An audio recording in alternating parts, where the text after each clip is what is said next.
Bon samedi à tous, une petite vidéo sur le marché de la crypto, également la bourse. Alors Bitcoin, il reste bloqué à 28 400. Tentative la semaine dernière d'aller à 30 000, ça a fait 29 000 et quelques, et après ça a rechuté, en fait les gens ont commencé à shorter, à vendre. Ethereum également bloqué en 1820, donc 2000 dollars c'est la grosse résistance, et 30 000 dollars pour Bitcoin. Par contre XRP a cartonné, en fait, a fait une performance de dingue en 7 jours, presque 30% de hausse, incroyable. Par contre, USDC, la stablecoin est revenue à 1 dollar au PEG, ce qui est donc c'est rassurant, d'accord. Également, Matic, Matic reste bloqué à 1 dollar, 1,10 pour l'instant. Les news que je veux montrer vraiment importantes en fait concernant, il y a la fraude fiscale des banques, des différentes banques en fait qui sont, il y a le parquet national financier qui fait une enquête maintenant sur les banques qui ont fraudé en fait, hein, pour pas payer des impôts sur les dividendes. Une technique qui s'appelle Cum. En fait, c'est quoi? En fait, c'est juste assez simple. En fait, pour les investisseurs étrangers, en fait, ça vise à Cum vise par exemple à permettre à des investisseurs étrangers détenant des actions françaises en fait cotées et de contourner la taxation à la source sur dividendes. Alors, lorsque vous faites des gains sur les dividendes, vous particuliers, etc., résident fiscal français, normalement vous payez une taxe, une flat tax de 30% sur les dividendes, d'accord. Après, pour les étrangers, en fonction des conventions entre pays, ça peut être 15%, 30%. Alors, pour éviter de payer cette taxe-là, en fait, c'est assez simple. C'est une technique assez connue en finance. Les- En fait, les investisseurs étrangers transfèrent en fait leurs actions, leurs titres à une banque, donc quasiment exonéré d'impôt, juste avant le versement des dividendes. Quelques jours plus tard, en fait, celle-ci renvoie en fait les actions à l'investisseur. En échange, la banque prend en fait une commission dessus et tout le monde est gagnant, sauf le fils. D'accord. Clairement, c'est une fraude fiscale. Donc ils ont bien sûr fait des enquêtes, hein, c'est pas par hasard. Et je pense qu'il y avait Bloomberg qui avait estimé à une possibilité de 1,1 milliard d'amendes pour ces banques qui ont fraudé le fisc. Donc technique assez connue en fait, hein, finalement. Autre chose que je vais vous montrer, une première également Total Energy qui livre en fait à la Chine du GNL du gaz payé en yuan. Ça c'est une première mondiale, incroyable. Également, on se rend compte que maintenant beaucoup de pays se débarrassent du dollar parce que c'est une monnaie qui n'est pas baquée sur l'or ou sur des matières premières, qui est basée beaucoup plus sur la confiance en fait. Et bien sûr, la monnaie dollar est une monnaie internationale. Pour les transactions, on peut être sur du pétrole, etc. Mais les pays comme l'Arabie Saoudite, la Chine, la Russie, le BRICS, enfin les pays comme le Brésil, l'Afrique du Sud, l'Inde, se débarrassent petit à petit, comme également l'Indonésie récemment qui préconise de se débarrasser du dollar, sortir du Visa et Mastercard, parce que lorsque vous détenez du dollar, vous avez un risque en fait que les États-Unis vous sanctionnent parce que vous avez, par exemple, vous n'avez pas respecté la loi américaine. En fait, ils appliquent une loi extraterritoriale si vous détenez du dollar et vous avez un risque en détenant du dollar en fait, d'accord. Et donc forcément là, il y a des pays maintenant qui se rendent compte que détenir du dollar c'est un risque et donc ils préfèrent se débarrasser du dollar. Donc ça va prendre du temps, mais petit à petit, je pense que les gens vont sortir du dollar. Et donc surtout que maintenant on se rend compte que les pays comme les BRICS, leur monnaie est backée avec de l'or et des matières premières. Donc c'est du tangible, d'accord. Ce qui est vraiment logique d'avoir une monnaie qui est backée sur quelque chose de tangible. Autre chose que je voulais vous montrer concernant, alors assez, regardez, alors c'est une journaliste en Suisse, c'est assez drôle la cour, regardez. Alors en 2016, j'ai conclu mon bouquin, La finance de l'ombre a pris le contrôle en disant que les taux d'intérêt ne pouvaient plus remonter. Récemment, un interlocuteur de Twitter me l'a rappelé en me disant que c'était faux. On était à la veille de la faillite de Silicon Valley Bank.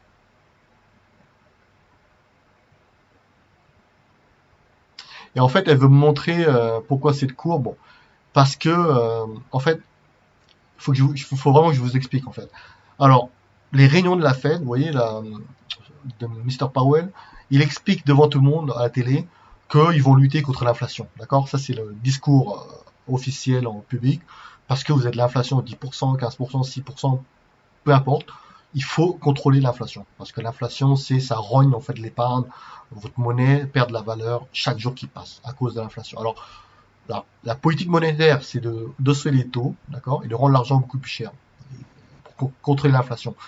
Mais maintenant, on se rend compte au mois de mars, fin mars, que la Fed, en fait, parce qu'en haussant les taux d'intérêt, crée en fait une sorte de trouble dans des banques faibles et fragiles qui n'ont pas géré leur risque des taux. Lorsqu'il y a une hausse des taux, vos obligations en fait baissent en termes de valeur. Et il y a des faillites, c'est pour ça qu'on a des faillites et des petites banques qui n'ont pas géré le risque de taux. Mais vous voyez que maintenant, la balance de la Fed explose à la hausse. Ça veut dire que par derrière, en fait, ils réinjectent de l'argent, en fait. Ils font la planche à billets de nouveau, par derrière. Discours officiel, on hausse les taux, mais par derrière, en fait, on facilite, on injecte la liquidité de nouveau. C'est pour ça que la semaine dernière, la bourse est remontée en fait. Le Nasdaq a fait 13 000, incroyable, tout est remonté. Et ben parce qu'on injecte la liquidité, etc. Vous voyez, ces discours un peu sont contradictoires avec ce qui est dit en public, et par derrière, on réinjecte de la fausse monnaie, on réimprime en fait la fausse monnaie. Autre vidéo que je veux vous montrer, alors concernant un débat en fait sur une chaîne suisse. Regardez, écoutez bien ce qu'elle va dire en fait. Une question précise. Ce qui est inimaginable, c'est que 15 ans après, on arrive encore à venir ici, sur ce plateau, et dire que c'est normal que la population soit prise en otage et subisse ce chantage insupportable de « il fallait, on ne pouvait pas faire autrement, on était obligé », alors qu'il y a eu toutes les années d'avant. Ce week-end, est-ce qu'on pouvait faire autrement ? Ce week-end, est-ce qu'on pouvait faire autrement ? Non, c'est trop tard. C'est qu'il fallait avant. Oui, d'accord, mais le week-end, il est arrivé dans le monde dans lequel il est arrivé. Eh bien, à un moment, il faut qu'une vraie sanction tombe. C'est-à-dire des banques qui sont incapables de se couvrir elles-mêmes en tout temps. Ce discours est extrêmement antilibéral. Des banques incapables de se couvrir elles-mêmes en tout temps. Moi, je vous le donne, le discours libéral. Elles ne doivent pas survivre. Elles ne doivent pas exister. Ou alors, elles doivent être nationalisées. Ou alors, elles doivent payer un coût exorbitant pour la garantie, pour l'assurance offerte en tout temps, pour une prime d'assurance offerte en tout temps, pour leur faillite régulière. Regardez les montants. Vous les avez montrés. 100 milliards, plus 100 milliards, plus 50 milliards, plus 9 milliards de garantie de la Confédération. Tout ça, c'est des montants gigantesques, Alexis. Ces banques sont beaucoup plus petites. UBS et Crédit Suisse sont beaucoup plus petites, écoutez-moi bien, qu'à l'époque, qu'en 2007, elles ont rétréci. Pourtant, les montants deviennent gigantesques. Ça vous dit rien ? Ce que ça veut dire, c'est qu'en fait, nous, on est en train de payer pour le risque entier du système financier, il y a un problème de plomberie, de tuyauterie dans ce ce système financier. On importe des risques à travers ces banques systémiques du marché américain, du shadow banking system, auquel personne ne s'intéresse à tort. Le G20 fait un rapport chaque année. On en parlera peut-être du shadow banking system, mais seulement si vous nous dites les choses plus clairement que shadow banking system. La technique. Quelle est la taille du risque financier des crédits spéculatifs ? 150 000 milliards de dollars, beaucoup plus que le PIB mondial. Et nous, ici en Suisse, en fait, on finance une partie de ça. On est pris en otage. Dès que les taux d'intérêt sont montés, ces banques se sont fragilisées, leurs bilans se sont fragilisés, et surtout ce qui est hors de leur bilan. Et nous, maintenant, on est en train de payer une partie. Mais on a vraiment, comme a dit Samuel, on n'a rien en retour. C'est-à-dire que l'assurance, la prime d'assurance que les banques devraient nous payer pour la garantie qu'on offre, cette garantie est devenue chronique, devenue permanente, eh bien, on ne la reçoit pas. Voilà, incroyable. Incroyable, ce qu'elle dit, c'est assez vrai, hein, dans le sens où, dans un système capitaliste, en fait, l'État ne doit pas venir sauver les banques, en fait, sauver une entreprise, ou etc. Si vous avez mal géré, etc., il faut faire faillite, d'accord? Ça fait partie des choses. Et donc, par contre, dans le système bancaire, chaque fois, l'État est derrière. Donc, ce qu'elle explique, c'est assez compréhensif. En fait, l'histoire se répète, en fait, depuis 2008. En fait, 2008, on a eu la crise, la récession, etc. Et 2023, l'État vient de nouveau aider, sauver quelques banques, etc. Et récemment, Crédit Suisse a été racheté par UBS, en fait. Je crois que pour une action UBS, on avait 23 actions Crédit Suisse, avec des garanties en plus de la Banque centrale suisse. Ce qui est incroyable, c'est que en fait, c'est un cadeau, mais à UBS, en fait. C'est-à-dire que tous les actifs non toxiques, UBS va les prendre. Tout ce qui est produit toxique, ça sera garanti par la Banque centrale suisse. Incroyable. Autre chose que je voulais vous montrer concernant une chaîne qui s'appelle Lucide, super chaîne sur en fait YouTube à suivre en termes d'économie, tout ce qui est économie finance. Ça vaut vraiment, c'est mieux qu'un cours en fait d'économie à la fac. En 1 heure, vous allez apprendre comment fonctionne le système financier bancaire. Écoutez bien ce que Jacques de la Rosière va dire. Une partie variable qui est accrochée aux valeurs boursières. Parce qu'on dit si ça marche bien en bourse, c'est qu'il a bien géré son affaire. Mais c'est pas lui qui marche bien en bourse, c'est Powell qui marche bien en bourse. Mais on lui donne des millions parce que Powell a travaillé pour lui. Et ça veut dire qu'en conséquence de toute cette politique monétaire qui a servi à enrichir les plus riches et ceux qui étaient investis beaucoup en bourse ou même très fortement en immobilier, et qu'en conséquence, on a finalement de l'inflation qui frappe un peu les classes moyennes et qui sont un peu une forme d'un impôt différé. C'est une forme d'impôt, finalement, l'inflation qui ne dit pas son nom, parce que diminue votre pouvoir d'achat. L'inflation frappe beaucoup plus les petits que ceux qui ont bénéficié de ces valorisations. Parce que ceux qui bénéficient des valorisations sont suffisamment, je dirais, connaisseurs de la science financière pour se rattraper. C'est-à-dire pour éviter l'inflation. Parce que vous pouvez éviter l'inflation, vous pouvez vous hedger contre l'inflation par des opérations boursières. Avec les ordinateurs que vous avez aujourd'hui et l'intelligence artificielle, vous arrivez à vous en sortir. Quand vous êtes un travailleur au SMIC, et que tout ça vous est complètement étranger, la seule chose que vous voyez, c'est que le panier de la ménagère coûte plus cher tous les mois. Et que votre salaire ne s'est pas augmenté en conséquence. Et donc l'inflation écorne les budgets modestes beaucoup plus que les budgets des grands patrons qui sont protégés par tous ces systèmes. Alors maintenant, moi, j'aimerais qu'on parle. Voilà, donc tout est dit, hein, tout est dit. En fait, l'inflation, c'est quoi? C'est une taxe en fait cachée, une sorte d'impôt différé, d'accord, qui n'a été voté par personne, créé par les banques centrales qui ont imprimé de l'argent, qui ont la planche à billets en fait, d'accord. Lorsque vous imprimez de la monnaie, vous dévaluez la valeur de votre argent, etc. Et forcément, ça crée de l'inflation parce que la fausse monnaie va aller en fait alimenter la bourse, tout ce qui est immobilier, beaucoup d'actifs et ça fait gonfler le prix, etc. C'est un cercle vicieux et en fait, on se rend compte que l'inflation va toucher beaucoup plus la classe moyenne et les pauvres parce que les salaires en fait ne suivent pas, d'accord. Le salaire ne suit pas et souvent les pauvres ou bien les gens qui sont dans la classe moyenne n'ont pas une sorte d'éducation financière, ne connaissent pas le système, la bourse en fait, d'accord.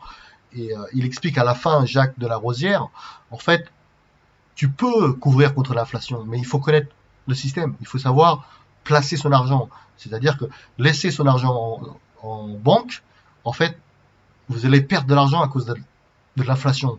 Votre monnaie va être rognée par l'inflation chaque jour qui passe et elle va perdre de la valeur. Non seulement vous perdez en termes de valeur de votre argent lorsque vous laissez en banque, et en plus vous allez être, c'est une double peine parce que vous allez payer en fait les produits chers, etc. à cause de l'inflation. C'est une double peine en fait.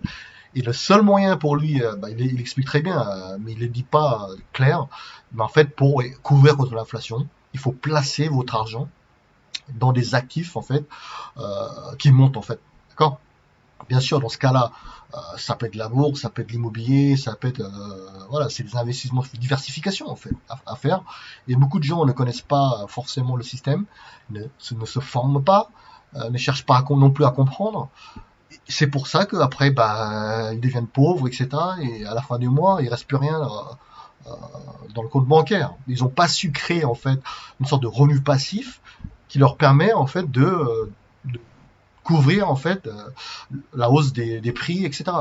Et ça c'est intéressant. Je vous invite vraiment à aller voir sur la chaîne Elucide. C'est 1 heure, mais ça vaut l'or du monde. Ça vaut vraiment l'or du monde. Et si vous voulez comprendre le système financier actuel, comment il fonctionne, c'est aller vraiment voir cette chaîne Elucide. Les financiers sont les maîtres du système avec Jacques de la Rosière, mais c'est vraiment super intéressant. Alors, je vous invite vraiment à vous abonner sur cette chaîne, vraiment super. Vous voyez, l'inflation, c'est une taxe cachée, d'accord. Donc, il faut investir. Il faut investir dans des actifs qui montent et qui, l'or, en fait, c'est pas fait. Un exemple sur l'or, prenons un exemple sur l'or. L'or, c'est pas fait pour spéculer, d'accord? Dans le sens, l'or physique, en fait. Hein. Lorsque vous avez de l'or physique, c'est une sorte de garantie à long terme pour conserver une certaine valeur de votre patrimoine, d'accord? Si vous n'avez pas, par exemple, si vous avez gardé, par exemple, de l'euro ou bien du pound il y a 10 ans ou 14 ans, et ben la valeur de l'euro, elle a baissé de quasi 80%, d'accord? Le pound, ça a chuté pareil, avec le Brexit, avec la récession, etc. En fait, si vous avez gardé la monnaie papier dans votre banque, elle aurait perdu de la valeur, mais énormément. Et par contre, il y a 10 ans, si vous avez acheté l'or et l'argent, eh ben, comme l'or et l'argent est monté quand même si elle est montée de manière faible, etc., elle est quand même montée, et vous avez conservé non seulement votre patrimoine, vous avez gardé la valeur, en fait. Vous voyez, c'est pour ça que détenir la monnaie papier à long terme, c'est vraiment pas conseillé, parce que vous allez perdre de l'argent, en fait, à cause de l'inflation, à cause de l'impression monétaire, en fait. Et c'est pour ça que il est important, en fait, de créer un portefeuille, de s'éduquer, d'accord, de se former et de créer des portefeuilles diversifiés, l'or, l'argent, la bourse, ETF, l'immobilier, etc. De faire un portefeuille varié. Les cryptos également. Les cryptos, c'est risqué, bien sûr, mais je vous explique dans le sens faut avoir un portefeuille diversifié. C'est pour ça, beaucoup de gens ne se forment pas, ne s'y intéressent pas, et devient pauvre tous les mois, devient pauvre chaque année, etc. Et ça, c'est ce qui est terrible de voir ça, parce qu'il n'y a pas de fatalité, parce qu'on peut s'en sortir, en fait, d'accord? Dans le sens, si vous vous formez, vous cherchez à comprendre le système, vous allez vous en sortir. Vous allez vous en sortir, d'accord? Il n'y a pas une fatalité à être en négatif tout le temps à la fin du mois. Si vous savez investir, diversifier, créer un portefeuille, eh ben, il faut le faire. Il faut le faire. En France, vous avez la chance d'avoir un PA où il n'y a pas d'impôt dedans lorsque vous laissez dans le PA. Il y a beaucoup de gens qui s'y connaissent même pas, qui connaissent rien, ils cherchent pas à comprendre. Alors qu'en France, vous avez la chance d'avoir un PEA. D'accord? En Angleterre, c'est différent. En Angleterre, on a un système on peut créer, en fait, c'est un peu l'équivalent. On a droit, en fait, à 40 000, à peu près 40 000 pounds par an. En fait, on peut le placer dans un compte bourse. Et c'est free tax, il n'y a pas de taxe dessus, en fait. Également, si vous avez, par exemple, mis de l'argent dans votre retraite, en fonds de pension, ils appellent privé, en fait, en Angleterre, et ben c'est déductible d'impôt, en fait. Vous payez pas d'impôt dessus. Il y a beaucoup de gens qui sont pas au courant, en plus. Hein, et même à Londres, il y a des gens qui sont anglais, ils sont même pas au courant, qui peuvent récupérer de l'argent du fisc lorsque vous placez votre salaire dans votre pension, en fait, dans votre retraite, en fait, fonds de pension. C'est ça qui est incroyable. Les gens se renseignent pas, et après ils sont là, la vie est dure. La vie est dure parce que tu te formes pas, d'accord? La vidéo, c'est une sorte de vidéo de motivation, en fait, d'accord? Voilà, c'est ce que je voulais vous dire. Alors, concernant la bourse, comme je répète, hein, tout est remonté, d'accord? Parce que la planche à billets continue, l'impression monétaire continue, on a calmé le marché pour l'instant. Et je ne sais pas ce qui va se passer au mois d'avril. Le pricing du marché est qu'on baisse des taux après, au mois de mai, il me semble. C'est à suivre. Mais tu voyez, c'est important quand même de se former. Hein. Alors, les performances maintenant du BTC, 70%, d'accord? Arc Innovation, plus 29%. Nasdaq, vous voyez, 21% qui est remonté. Gold, pardon, l'or, 8%. Vous voyez, l'or, c'est des performances beaucoup plus faibles, de 2%, 8%, d'accord? Mais à long terme, ça permet en fait de conserver son patrimoine. C'est ça que vous devez comprendre. Il est important d'avoir de l'or physique, d'accord? Si vous avez gardé l'euro et pound pendant il y a 10 ans ou 14 ans, c'est cuit. La monnaie a perdu 80% de sa valeur, d'accord? Alors concernant le forecast du prix de BTC, alors BTC, moi je pense qu'on peut casser les 30 000 au mois d'avril. Ça va dépendre. Est-ce qu'on va avoir d'autres surprises de faillite bancaire au mois d'avril? Il est possible que Bitcoin explose s'il y a une faillite de bancaire de nouveau. Parce qu'on a bien vu qu'il y a des faillites précédentes. Bitcoin a explosé de 20%, 25% en une journée, 15%, un truc de dingue. S'il y a d'autres faillites, c'est possible que Bitcoin explose. Donc on se rend compte que finalement ça tient bien. Je pensais qu'on allait voir dans les 10 000, on n'est jamais allé. quoique l'année 2023 n'est pas finie, à suivre. Sinon, passez un bon week-end à tous. Au revoir.